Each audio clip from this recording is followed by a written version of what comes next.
ঘন করে নেব। ঘন হয়ে আসলে মিষ্টিগুলো দিয়ে আমি একটা বলক তুলে নেব। একটা বলক চলে আসলে চুলা থেকে নামিয়ে রেখে দিব।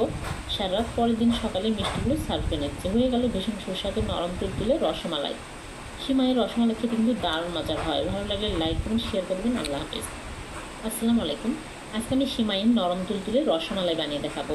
এই রসমালাই মুখে লেগে থাকার মতো স্বাদের, এতটাই টেস্ট হবে। 1 কাপ লাচ্চা সিমাই ব্লেন্ডারে গুঁড়া করে নিয়েছি। এখন আমি এক সাইডে রেখে দিচ্ছি। চুলায় প্যান বসে 1.5 কাপ লিকুইড দুধ বলক তুলে নেব। ভালোভাবে বলক চলে আসলে সিমাই গুঁড়াগুলো দিয়ে 2 চামচ সুজি দিয়ে আমি নেড়েচেড়ে ডো বানিয়ে নেব।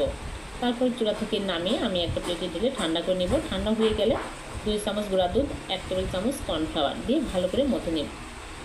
তারপরে এরকম করে ছোটো ছোটো করে রসমালাই শেপ দিয়ে নিচ্ছি। মালাই তৈরি করব। চুলায় প্যানে 3 কাপ লিকুইড দুধ, 2টা এলাচ, কনডেন্স মিল্ক 1/3 কাপ, চিনি 2 টেবিল চামচ দিয়ে ভালো করে বলক তুলে ঘন করে নেব। ঘন হয়ে আসলে মিষ্টিগুলো দিয়ে আমি একটা বলক তুলে নেব। একটা বলক চলে আসলে চুলা থেকে নামিয়ে রেখে দিব। সারা রাত পরের দিন সকালে মিষ্টিগুলো সার্ভ করে নিচ্ছে। হয়ে গেল ভীষণ সুস্বাদু নরম তুলতুলে রসমালাই। সিমাইয়ের রসমালাই খেতে কিন্তু দারুণ মজার হয়। ভালো লাগলে লাইক করুন, শেয়ার করে দেবেন। আল্লাহ হাফিজ। আসসালামু আলাইকুম। আজকে আমি